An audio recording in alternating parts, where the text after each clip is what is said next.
Hi, I actually want to talk about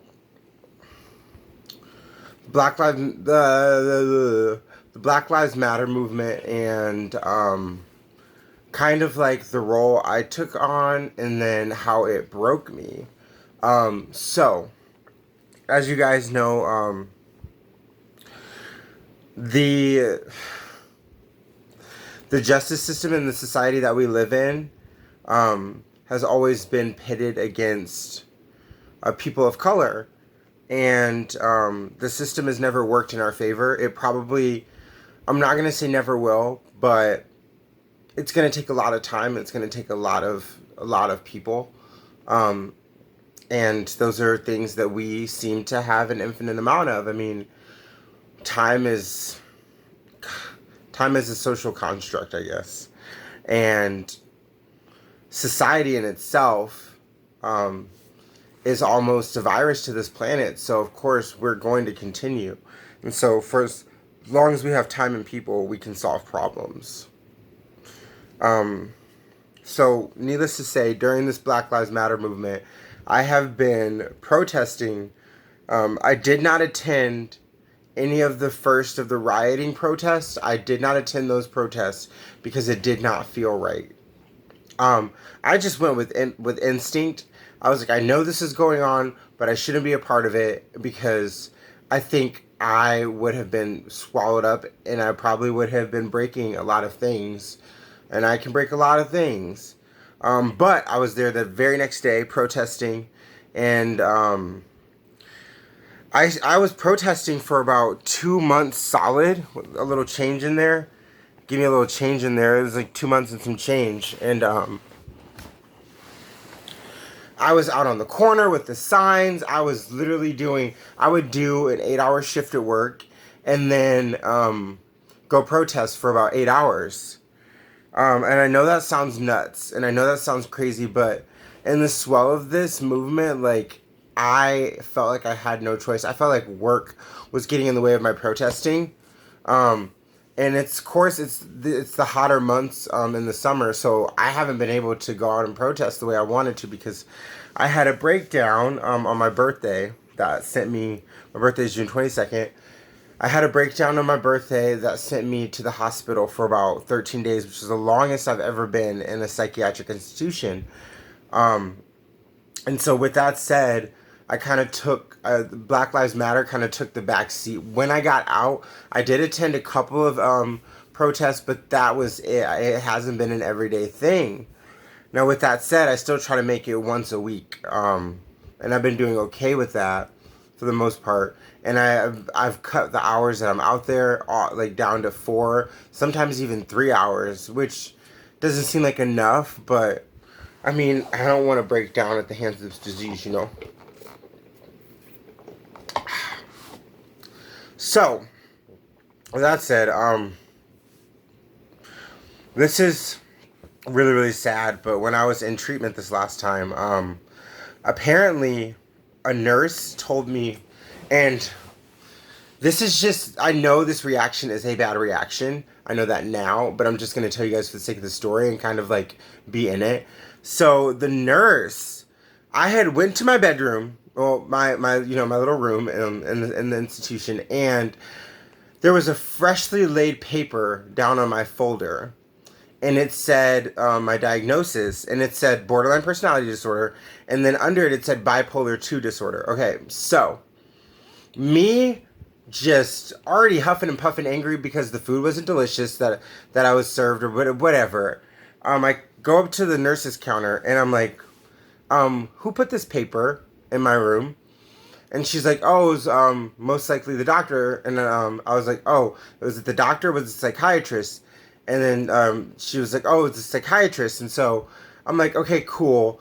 And she was like, why? Do you have any questions? And I was like, no, I don't have any questions. I just want to let him know that I don't identify with being border or being bipolar, right? So that's what I said. And she was like, oh, well, the diagnosis. She was super sweet. She was like, the diagnosis isn't like final, and but chances are you probably do have Like, and this was just her opinion. She's like, but you know, you can have both of the disorders. You can have bipolar 2 disorder and borderline personality disorder. And I was like, I understand that, but I don't identify with being bipolar, so I'm not. And she was like, okay, well, it's okay if you don't identify with it. You still probably have it. And I was like, I was like, honestly, if I don't identify with something, you don't have the right to tell me that I have it. And I was just like this fucking menacing monster, but that was the start of like the chaos. So that, along with the fact that I couldn't go outside or something later in the day, triggered me to exploding. I don't remember. All I remember was being on the phone with my mom, and I started screaming Black Lives Matter, and I started screaming like Breonna Taylor's name, George Floyd. I just started Trayvon Martin. I started screaming out names, and like I started screaming like Black Lives Matter. Like I just went all out protest, like crazy mode. I remember this for a moment. Then the next thing, I don't know how I got to this point, but then the next thing I noticed there are 15 people, like 15 guys, like men, all like staring at me, and they're all wanting something from me. And when I noticed one of the guys has his hands out like, this, like he's trying to calm me down. And then I just remember ripping my shirt off, like throwing it on the ground, and I'm like fucking ready to fight. Like I got my fists up, like I'm like, let's go. Like I got my hands covered, like I'm like moving and like ready to fight. All 15 of these guys, like I have my stance. I was bouncy, and I didn't stop moving. Like you could tell that I had fought before. They could tell that I was a skilled fighter. Nobody approached me. They were just like, please, we just want you to calm down. We just want you to calm down. And then finally, a handsome doctor, something about him, he was handsome. I noticed him, and then I calmed down. And they were like trying to get me calm with meds. They were like, we need you to take this. And I was like, I'm not fucking taking that. And like, I was just like switching back and forth between this really manly, like beast of a creature to like this really sassy, kind of almost like queen. But I don't remember much. Apparently, I called 3 other people.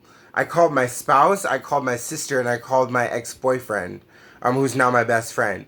I called all of those people while in this like crazy psychosis state, wanting to fight people and on and off. And it's just like, it was a loss of time, like a huge loss of time. I don't remember it, and I wish I could remember the details, because now I'm mandated to actually, like, I have to go to all my therapy appointments and all my psychiatrist appointments. Like, of course I should always go to them, and I always do, but because I got so violent and because I was such a threat, I'm now mandated, because like they're afraid that if I lose my cool again, like that moment, I might hurt somebody out in the real world, you know?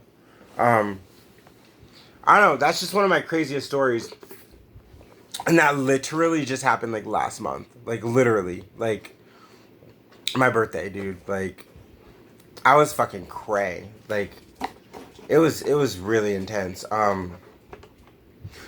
With that said, what was happening in that moment is fight or flight survival mode. And I chose to fight.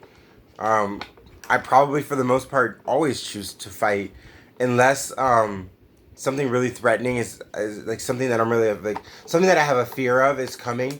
That's the only reason I'll ever leave is because of my fears. I honestly would never back down. I'm the type of dude that I will never back down from a fight. Like, if a guy tries to fight me and it's for an unjust reason, I'm going to stand up for myself and I'm gonna beat the shit out of him if he's like doing something that he shouldn't be doing to me or to harm somebody else.